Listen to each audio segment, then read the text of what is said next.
Bismillahirrahmanirrahim. Assalamualaikum warahmatullahi wabarakatuh. Waalaikumsalam warahmatullahi wabarakatuh.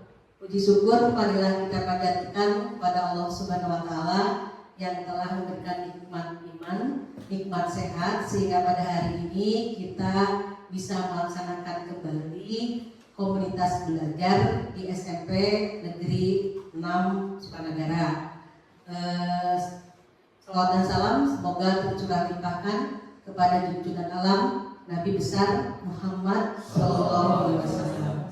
Ibu Bapak, terima kasih. Yang harusnya sekarang Ibu Bapak harus pulang, tapi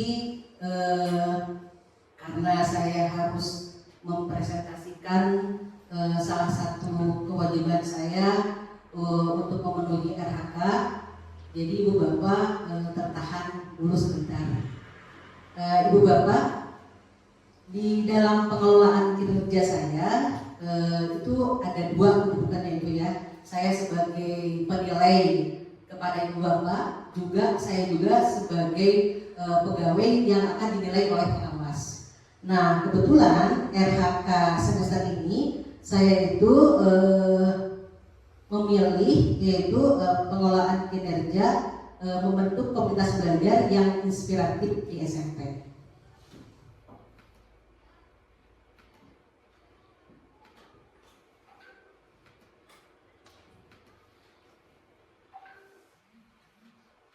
Nah, Ibu Bapak, seperti Ibu Bapak ketahui bahwa pengawas kita di SMP ini Ibu Haji Yulian Idraswati yang akan nanti menilai praktik kinerja dalam tahap pelaksanaan observasi praktik kinerja kepala sekolah sebagai pegawai.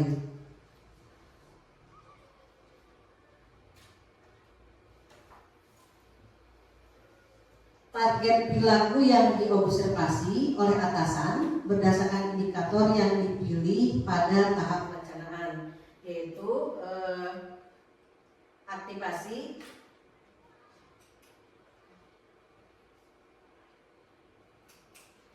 aktivasi kegiatan komunitas belajar.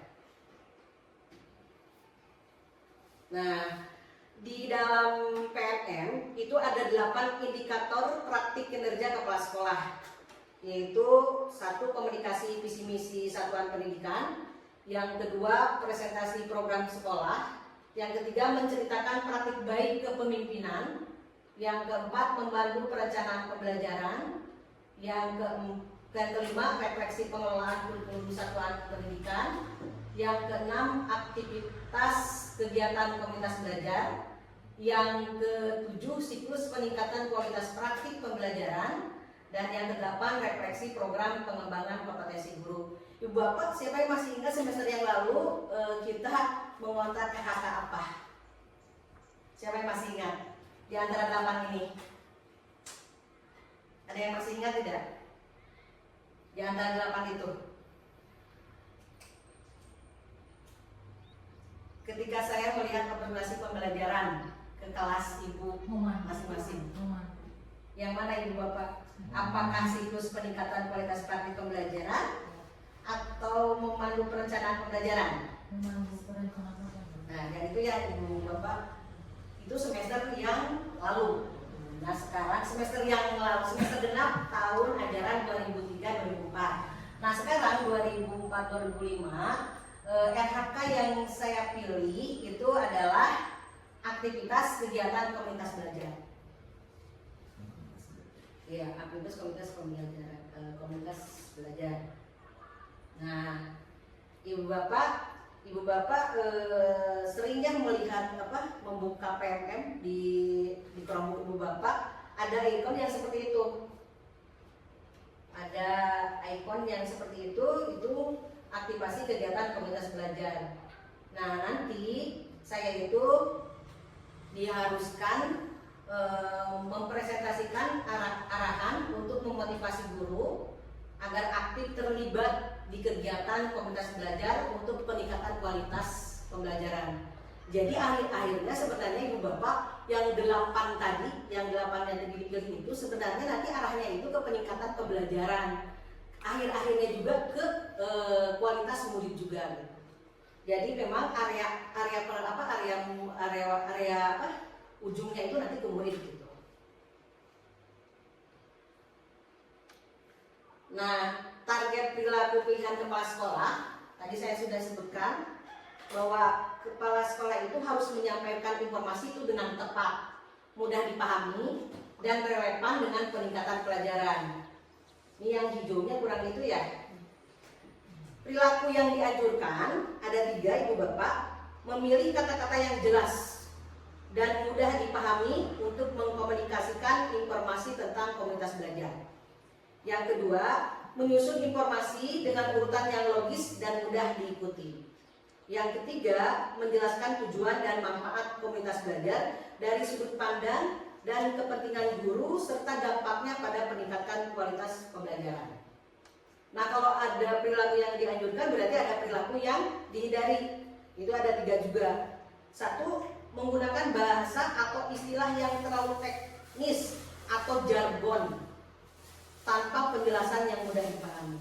Jadi kalau nanti ada kata-kata yang kurang nanti kalau ada kata-kata yang kurang dimengerti, itu nanti saya harus memberikan kalimat selanjutnya supaya Ibu Bapak mengerti dari penjelasan saya.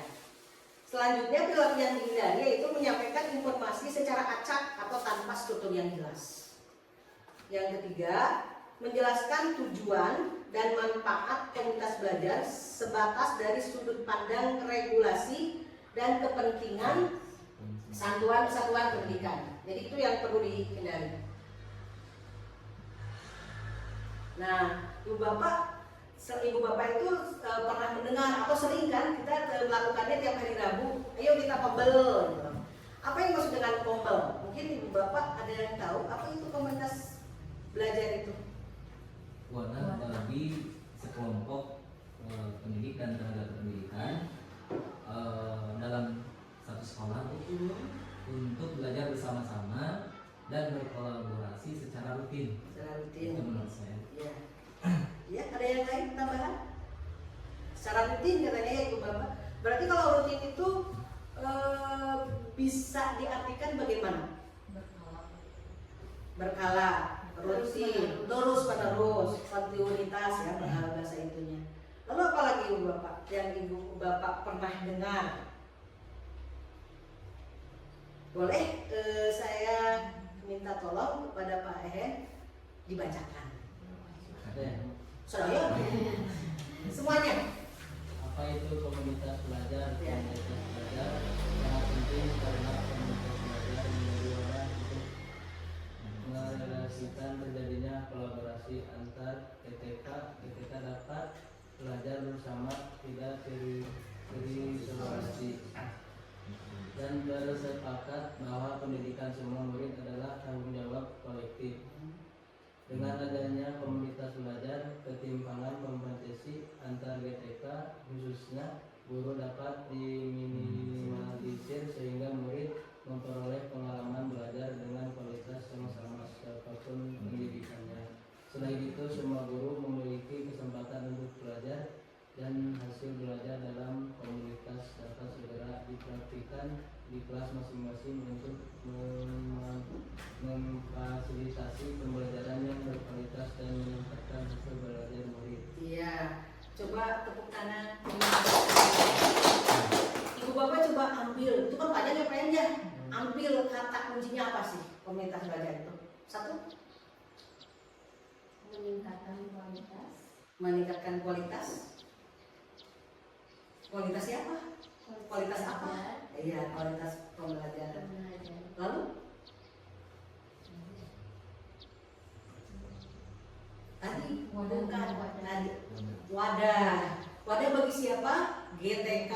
GTK itu siapa? Guru dengan tenaga. Guru itu disebut tenaga pendidik dan tenaga kependidikan. Tenaga kependidikan itu tata usaha, atau kalau tenaga pendidik adalah guru.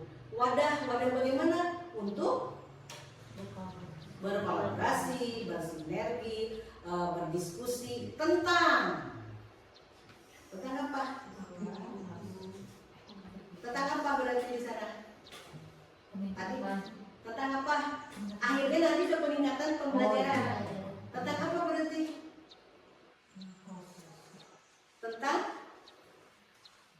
masalah yang dihadapi oleh siswa. Yang tentunya nanti masalah siswa itu nanti dikomunikasikan di dalam ombel oleh semua orang. Lalu biasanya nanti ada narasumber nantinya ibu bapak ya. Nanti saling bekerja sama, saling berkolaborasi, saling berkoordinasi dan akan menghasilkan solusi ya. Nah ibu bapak, di dalam komunitas belajar itu di dalam buku Juknis komunitas belajar yang dikeluarkan oleh Kemendikbudristek itu ada 3 ya fokusnya itu. Nah benar yang tadi kata Murani, pembelajaran murid. Karena memang kita yang namanya yang di sekolah itu pasti kita berhadapan dengan murid. Lalu yang kedua, membudayakan kolaborasi dan tanggung jawab kolektif. Diharapkan ketika kita sudah aktif di komunitas belajar, kita tidak individualistik gitu, tapi harus ada kolaborasi kerjasama untuk menangani masalah pembelajaran di kelas. Jadi ibu bapak jangan segan-segan ketika ibu bapak mendapatkan masalah di kelas, itu bukan berarti ibu bapak tidak berhasil, bukan berarti seperti itu. Silakan ibu bapak kolaborasikan, diskusikan di komunitas belajar. Siapa tahu di antara teman sejawat yang lain ada pengalaman untuk mengatasi masalah tersebut. Lalu yang ketiga, fokus yang ketiga adalah berorientasi pada data hasil belajar murid. Berarti apa di sini? Artinya ibu bapak ketika melakukan ulangan, nah hasil ulangan itu bisa dijadikan data. Mengapa anak saya itu ulangannya ini kompetensi dasar ini misalnya sekian, anak-anaknya yang sekian nilainya bagus, yang sekian nilainya kecil. Berarti kan yang jadi masalah yang nilainya kecil. Itu yang ibu bapak harus jadikan diangkat menjadi masalah dalam ombel. Ketiga fokus ini itu ada di Dufour, menurut Dufour tahun 2021 ya ibu bapak, adanya di buku komunitas belajar. Nah, komunitas belajar ini ada surat edaran yang dari Direktur Jenderal Guru dan Tenaga Kependidikan, Kementerian Pendidikan, Kebudayaan, Riset dan Teknologi nomor 4.B/HK-04.01/2023. Nah, komunitas belajar itu ada 3 macam ibu bapak. 1, komunitas belajar dalam sekolah. 2, komunitas belajar antar sekolah. Yang ketiga, komunitas belajar secara daring yang tersedia di PMN. Nah, menurut ibu bapak, komunitas belajar apa yang kita lakukan hari ini? Komunitas belajar dalam sekolah. Tapi ibu bapak juga pernah mengikuti komunitas belajar yang ada antar sekolah. Antar sekolah sepertinya belum ya ibu bapak ya? Antar sekolah belum sepertinya. Kalau belajar secara daring yang tersedia di PMN, ibu bapak sering ya melalui KPPD yang ada di Cianjur ya, yang ada di sana pengelola itu Bu Ai Mawati pengawas gitu. Nah ibu bapak, ini karena komunitas belajar ini merupakan aturan yang harus kita ikuti, jadi tidak abal-abal, tidak legal, maksudnya tidak resmi gitu ya. Jadi harus legal. Kelegalan komunitas belajar kita harus ada SK-nya, surat keputusannya ini ibu bapak. Nanti saya berikan kepada ibu bapak. Di sana kita tinggal. Saya pilih ketuanya Bu Yeni. Karena minimal harus ada 3 di sana itu. Jadi ada ketua, ada bendahara, ada sekretaris. Nah, boleh sih yang lainnya anggota. Jadi sana sekretaris ya. Kalau bendahara itu Bu Era kalau di sini ya. Sekretaris antara Murani atau Bu Ai di sana ya. Nggak kelihatan. Pokoknya nanti kita ini ya. Selanjutnya, jadi dengan kalimat yang lain, ibu bapak, komunitas belajar kita legal gitu ya, karena ada surat keputusannya. Nah, Ibu Bapak, kita pernah melakukan pertemuan-pertemuan ya yang lalu-lalu. Di antaranya kita sudah membahas bagaimana cara membuat soal yang baik untuk anak didik kita. Banyak sekali yang pernah kita lakukan. Nah, ini foto-fotonya ketika kita melakukan komunitas belajar. Nah, berbicara komunitas belajar di PMM, itu kalau komunitas belajar di PMM sudah di manakah letak SMP negeri kita ini, SMP tercinta ini? Apakah sudah punya atau tidak? Kalau saya lihat di PMI itu sudah ada pengikutnya 3 orang, tapi saya tidak bisa melihat siapa pengikutnya. Barangkali Bapak sudah melihat tidak di komunitas belajar. Itu komunitas belajar di PMM itu komunitas belajar daring ya, karena memang dilakukan secara daring kalau di PMM itu. Merupakan komunitas yang terdata secara virtual yang ada di menu komunikasi di platform Merdeka Mengajar. Komunitas belajar daring dapat mewadahi komunitas belajar antar sekolah untuk saling berjejaring dan berbagi informasi tanpa batasan jarak di PMM. PMM mewadahi para penggerak komunitas untuk mengadakan webinar berbagi praktik baik yang dapat diikuti oleh pengguna PMM lainnya. Dan tadi yang saya sebutkan seperti yang dilakukan oleh KPPD Cianjur, itu kan pesertanya banyak ya, sampai ribuan gitu ya. Di Zoom Meet-nya tidak ada, kita tidak bisa masuk di lembaga KPPD ini memberikan lewat YouTube dan satu lagi YouTube dan Instagram kalau tidak salah.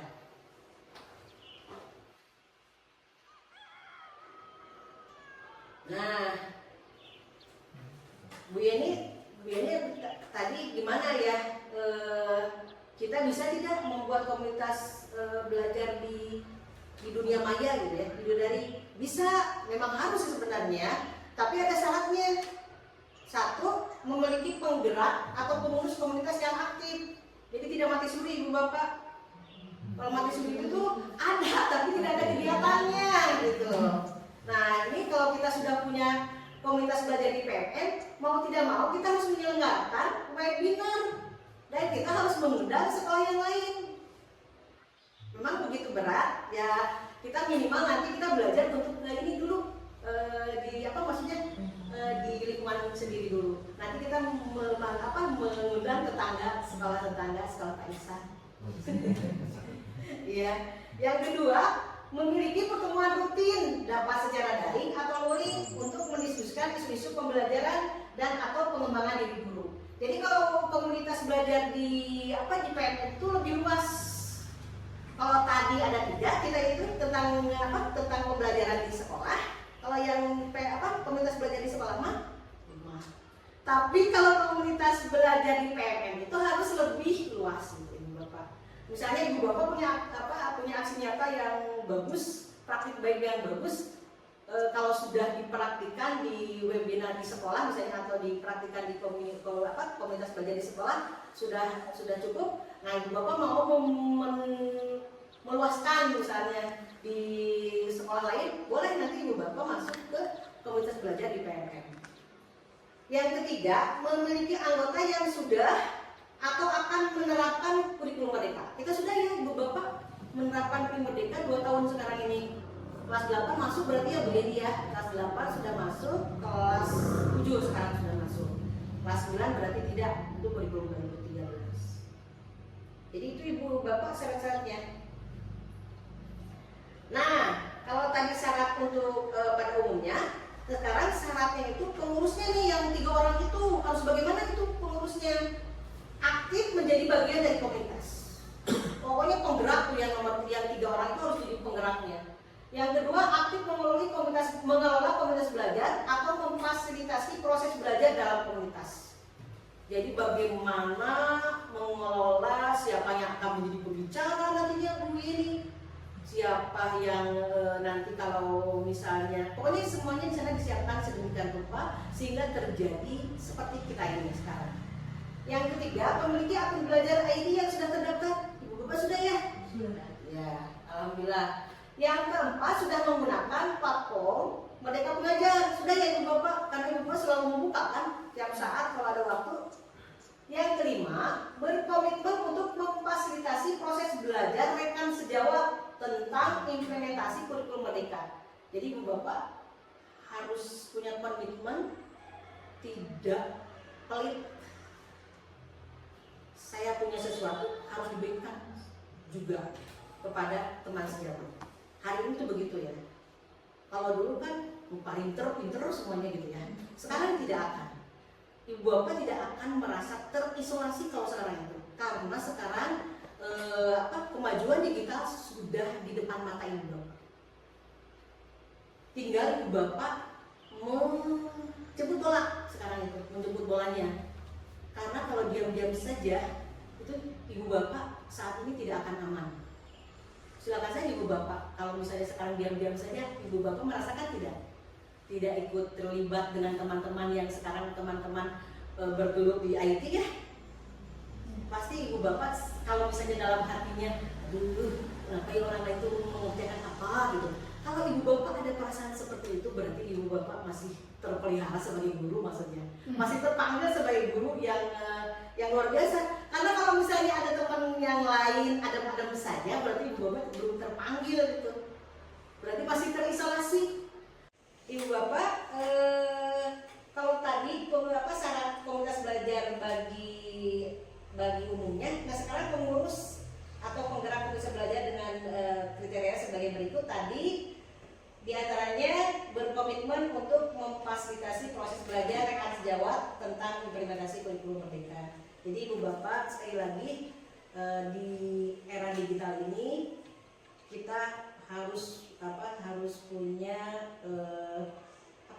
komitmen bahwa kita itu kalau punya sesuatu harus diberikan, punya sesuatu berikan lagi, punya sesuatu diberikan lagi.